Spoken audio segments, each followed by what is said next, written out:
जो प्रेमिसेज हम दे रहे हैं उसकी भी हमारी लिखित इकरार होनी चाहिए है भूस्वामी और किराएदार के साथ। और उस भूस्वामी और किराएदार के मध्य में जो इकरार हो रही है वो 12 माह से अधिक होनी चाहिए। यदि कोई भूस्वामी व्यावसायिक पर्पज से 12 माह से अधिक के समय के लिए किराएदारी पे अपना प्रेमिसेज देता है तो जो व्यवस्था दी गई है वह प्रत्येक 12 महीने बाद जो प्रचलित किराया है उसमें 7% किराए में बढ़ोतरी कर सकता है। कमर्शियल रेंट के लिए जो प्रेमिसेज हम दे रहे हैं, पहली बात तो वो प्रेमिसेज जो दिया जा रहा है वो उत्तर प्रदेश नगर नियोजन एवं विकास अधिनियम 1973 के तहत डिफाइन होना चाहिए। उसके तहत निर्माण कानूनन होना चाहिए, कानून के विपरीत निर्माण नहीं होना चाहिए। और उस कानूनन जो निर्माण होना चाहिए उस निर्माण में जो प्रेमिसेज हम दे रहे हैं उसकी भी हमारी लिखित इकरार होनी चाहिए है भूस्वामी और किराएदार के मध्य में। और उस भूस्वामी और किराएदार के मध्य में जो इकरार हो रही है वो 12 माह से अधिक होनी चाहिए। और 12 माह से अधिक होने में हमारा जो किराया निर्धारित है उसमें हम 7% की आगे बढ़ोतरी कर सकते हैं। और यदि कोई भी किराएदार बढ़ोतरी का किराया देने में चूक करता है या नियमित 2-3 महीने का किराया नहीं देता है तो उससे प्रेमिसेस खाली कराने की व्यवस्था है। और जो व्यापार उसमें किया जा रहा है व्यावसायिक प्रयोजन वो विधि के विपरीत नहीं होना चाहिए। किराएदारी की शर्तों में ही इस बात का उल्लेख किया जाना चाहिए कि ये पर्टिकुलर प्रेमिसेस किस प्रयोजन के लिए दिया जा रहा है, उससे विपरीत व्यापार नहीं किया जाना चाहिए। दूसरी चीज़ ये है कि जो किराएदार ने किराया प्रेमिसेज लिया है उसका वो किसी भी तरीके से किसी दूसरे को अपना किराया ट्रांसफ़र ना करे, सबलीज ना करे। ये बहुत ही आवश्यक चीज़ें हैं। इन चीज़ों का भूस्वामी को और किराएदार दोनों को सावधानी से पालन करना आवश्यक है। इल्लीगल एक्टिविटीज़ वो हैं जो कानून की निगाहों में परमिसिबल नहीं, जैसे कि आजकल आप देख रहे हैं कि प्रेमिसेज आदमी ले रहा है किसी व्यापार करने के लिए, उसमें हुक्का बार लगा दे रहा है। हुक्का बार प्रतिबंधित है। कोई ज्वलनशील सामग्री का व्यापार कर रहा है जैसे पटाखे बना रहा हो, ये सब व्यापार इलीगल एक्टिविटी। इसी तरीके से आपने देख रहे हो कि प्रेमिसेज आदमी आवासीय प्रेमिसेज के लिए लेता है और उसमें देह व्यापार से संबंधित या अन्य ऐसे क्रियाकलाप होते हैं जो कानून की निगाह में परमिसिबल नहीं है।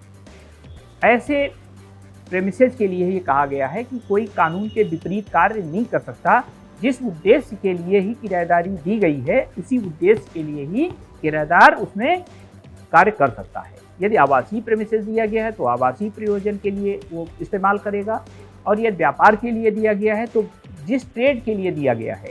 अब यदि हम ट्रेड चेंज करते हैं तो हमें ये आवश्यक है कि हम भूस्वामी को विश्वास में लें और इस बात की हम एक पूरक करार करें, सप्लीमेंट्री हम उसमें ट्रेड चेंज कर सकते हैं। आजकल ये देखा जा रहा है कि पीजी की संख्या बहुतायत रूप से बढ़ी जा रही है, क्योंकि पीजी में जो है स्टूडेंट्स पढ़ाई करने आते हैं, वो ऐसा माहौल चाहते हैं जिसमें सुरक्षा भी। तो सुरक्षा के माहौल की दृष्टि से पीजी का चयन कर रही हैं, ख़ासतौर से लड़कियां उस प्राइवेट पोर्शन में न रह के पीजी को प्रेफर कर रही हैं। पीजी में रहने से सुरक्षा तो है ही, और संचालक का ये दायित्व है कि वो अपने प्रेमिसेस की सुरक्षा रखे। जैसे कि जो घटनाएं हम वारदातें हमको देखने में आ रही हैं, उसके लिए पीजी बहुत सेफ साइट है। और पीजी में रहने वाले छात्र, पीजी में रहने वाली लड़कियां पूरी तरीके से सुरक्षित रहती हैं। ये बहुत अच्छा है पीजी आज की डेट में जो चल रहा है। पीजी में किसी ग्रुप पे तो नहीं ऐड किया जाना चाहिए, इन्फॉर्मेशन के लिए तो ऐड किया जाना चाहिए कि एक व्हाट्सएप ग्रुप बना करके कोई इन्फॉर्मेशन देनी है संचालक को, तो वो इस समय इन्फॉर्मेशन देने का, सामूहिक इन्फॉर्मेशन देने का व्हाट्सएप का ग्रुप एक बहुत अच्छा साधन है। लेकिन किसी प्राइवेट पर्टिकुलर कोई छात्रा ये कहीं बाहर जा रही है, उसकी सूचना मुझे नहीं लगता है कि व्हाट्सएप पे दी जानी चाहिए ताकि सभी लोग न जान सकें। उसकी सूचना ज़्यादा से ज़्यादा कोई ये बेहतर मैकेनिज़्म सिस्टम हमारा डेवलप हो रहा है, तो उसके परिजनों तक आवश्यक रूप से चली जाए कि कोई आदमी 2 दिन, 3 दिन के लिए गायब हुआ है हमारे पीजी से और वो बिना बताए गायब हुआ है, तो उसके परिजनों तक तो सूचना जानी चाहिए।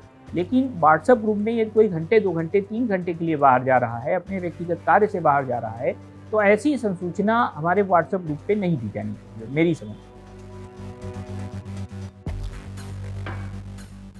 किराएदार और भूस्वामी के बीच में अक्सर बिजली के बिल को लेकर के विवाद जो जन्म लेता है, वो कभी-कभी इस कदर बढ़ जाता है कि किराएदार प्रेमिसेस खाली करने के लिए विवश हो जाता है, या तो भूस्वामी उसको किराएदारी प्रेमिसेस से खाली कराने की कोशिश करने लगता है। बेसिकली ये एक ऐसा विषय है कि इसमें आवासीय परिसर हम किराए पे दे रहे हैं, उसका आनुपातिक भाग हम किराएदार जितने यूनिट बिजली खर्च करता है, मुझे लग रहा है कि जो संपूर्ण बिजली का बिल हो, उसमें आनुपातिक भाग की ही उससे वसूली की जानी चाहिए। ऐसा नहीं किया जाना चाहिए कि हम उस पर है 7 रुपये यूनिट, हम उसे 9 रुपये यूनिट की डिमांड करें, ऐसा अनुचित है। और किराएदारी अधिनियम में ऐसी कोई व्यवस्था नहीं दी गई है, बट कि जो हमारी बिजली व्यवस्था है, उसमें हम किसी व्यक्ति से एक्स्ट्रा मांग नहीं कर सकते हैं। जो हमारा विद्युत की दरें फिक्स हैं, हमने जितनी यूनिट विद्युत कंज्यूम की है, उस कंज्यूमशन के अकॉर्डिंगली, उस अनुपात में ही उससे बिजली का बिल मांगा जाना चाहिए और बिजली का बिल लिया जाना चाहिए। ऐसा नहीं किया जाना चाहिए कि दर हम दे बिजली विभाग को कुछ रहे हैं और किराएदारी से हम कुछ वसूली करें। ये यदि भूस्वामी के द्वारा किया जाता है तो ऐसा किया जाना अनुचित है।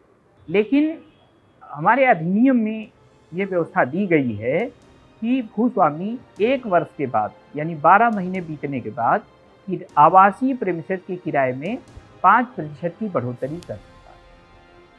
वही यदि कोई भूस्वामी व्यावसायिक पर्पज से 12 माह से अधिक के समय के लिए किराएदारी पे अपना प्रेमिसेस देता है, तो जो व्यवस्था दी गई है वह प्रत्येक 12 महीने बाद जो प्रचलित किराया है उसमें 7% किराए में बढ़ोतरी कर सकता है।